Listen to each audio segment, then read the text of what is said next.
Hola, somos Agustín y Dani, estudiantes de antropología. Hoy les presentamos un análisis de la etnografía titulada Historia de vida de una mujer amazónica, intersección de autobiografía, etnografía e historia, escrita por Blanca Muratori en 2005.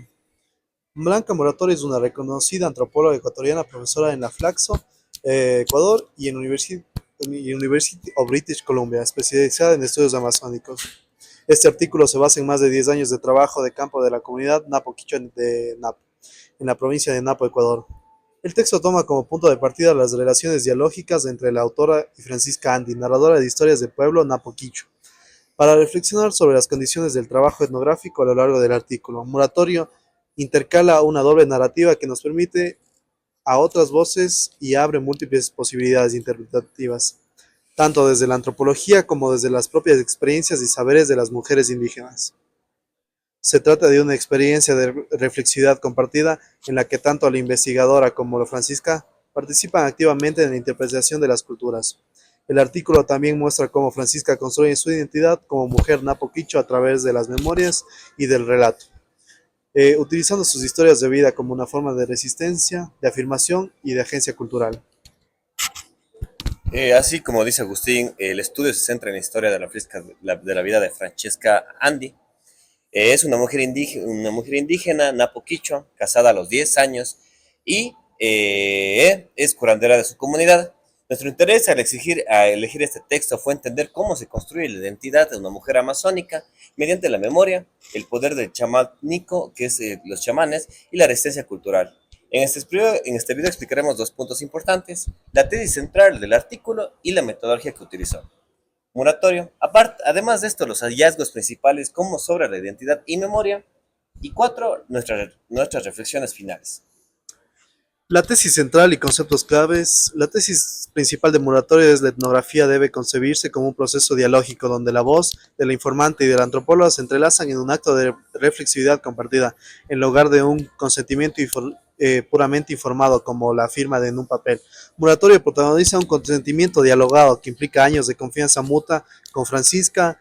Ella no acude una sola vez de entrevistarla, sino que convive durante largos periodos de tiempo, lo cual permite captar matices de la vida cotidiana en Napo. Entonces, vamos a ver cada punto. Como primer punto, la memoria e identidad como construcción narrativa. Francisca reutiliza recuerdos como su matrimonio forzado y sus tres fugas para configurar su propia agencia y posición social. Como segundo, el poder chamánico, también llamado el yachaj, contra el poder social. El texto ilustra cómo, por ejemplo, su suegro, un chamán poderoso en la aldea, determina la suerte de la familia, influyendo en enfermedades y supuestas brujerías. Tercer punto, tenemos la automodernización en clave indígena. Francisca recurre al simbolismo cristiano de la Virgen María y lo resignifica para reafirmar su resistencia cultural. Así, el proceso de modernización se reinterpreta dentro de su propio universo cultural. En suma, Muratorio propone que la etnografía solo es completa cuando ambas voces, o sea, investigador e informante, se corrigen mutuamente y construyen juntas el sentido de la cultura presente. Oratorio dice que no es solo suficiente oír al informante, hay que reconocer que ella recoge esta interpretación. Esto se refleja cuando Francisca inspecciona las versiones en castellano de sus propias historias y ella afirma que así no lo dijo o así no sucedió.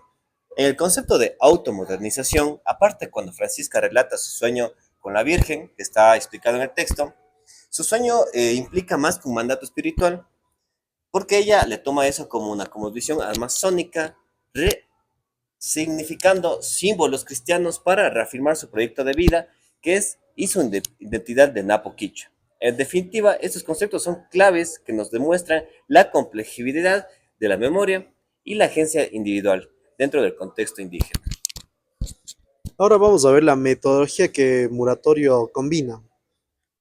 Muratorio combina y las historias de vida, recolecta los relatos de Francisca desde su infancia, desde 1941 hasta aproximadamente el año 2000, reconstruyendo episodios críticos como el matrimonio, la huida y su etapa de curandera. Como segundo, también la observación participante prolongada. Muratorio convivió muchos meses en un año en Napo, participando en actividades diarias, elaboración de cerámica, sesiones de curanderismo y actividades comunales. Como tercer punto tenemos las entrevistas semiestructuradas en quichua y en castellano.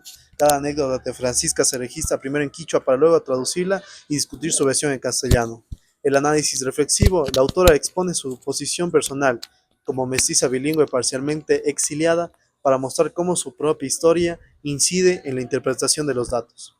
Y la revisión de archivos históricos. Constata los recuerdos de Francisca con documentos oficiales, que, por ejemplo, registros de guerras y gauchos que se mencionan en el texto, para contextualizar hechos. Gracias a este método mixto y dialogado, Muratorio genera un texto donde ambas voces, la investigadora y el informante, están presentes, asegurando mayor fidelidad a la memoria indígena.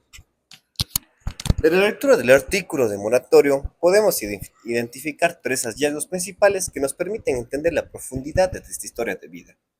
Primero, la resistencia cultural y la agencia. A los 10 años, Francisca, perdón, fue entregada en matrimonio a un hombre que ella no amaba. Huyó 3 veces de sus suegros, cruzando lo que ella llamaba el camino salvaje, lo que comprende como ríos, cerros y zonas inaccesibles, para escapar de su suegro, como mencionamos anteriormente, que es un chamán fuerte y poderoso de la zona, que utilizaba la brujería para controlar a toda su familia. Pero estas huidas no fueron simples escapatorios, fueron decisiones consistentes de resistencia. En lugar de tomar el camino de compañía marcado por la presencia militar y la ganadería, Francesca eligió la selva, el bosque y los espacios donde podía ejercer su propia autonomía. El segundo hallazgo que tenemos en cuenta tiene que ver con la memoria como acto político. Francisca perdió 5 hijos, 2 según ella por brujería de su suegro y 3 por enfermedades. A pesar de todo este dolor, narra como eventos como parte de una estrategia para reclamar la herencia de tierras frente a las autoridades coloniales de su zona. Su historia personal se convierte en una prueba y un testimonio. En ese sentido, la memoria no solo es un recuerdo, es una herramienta política para exigir justicia y para reafirmar derechos. Y en tercer lugar, está en procesos de automonización indígenas. Como dijimos en su sueño, y escucha a la Virgen decir, no abandone a su marido, pero este mensaje se impone desde fuera y ella lo integra como una propia cosmovisión, no como obediencia ciega al cristianismo, sino como parte de un sistema de creencias que ella misma reconstruye al paso de ese tiempo.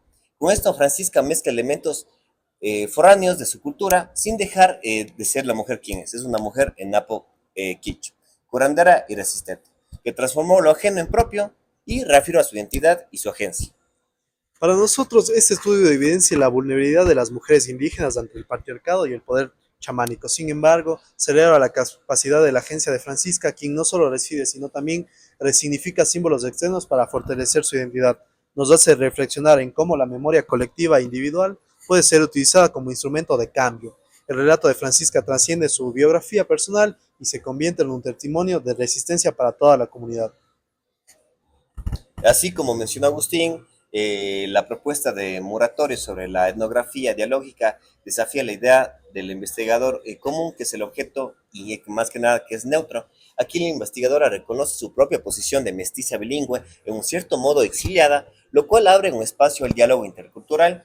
En la actualidad, a pesar de la defensa de los territorios indígenas o el feminismo amazónico exige más que nunca escuchar voces como la de Francisca. Solo si se reconoce la etnografía en un proceso de co-construcción, podemos promover políticas reales de inclusión.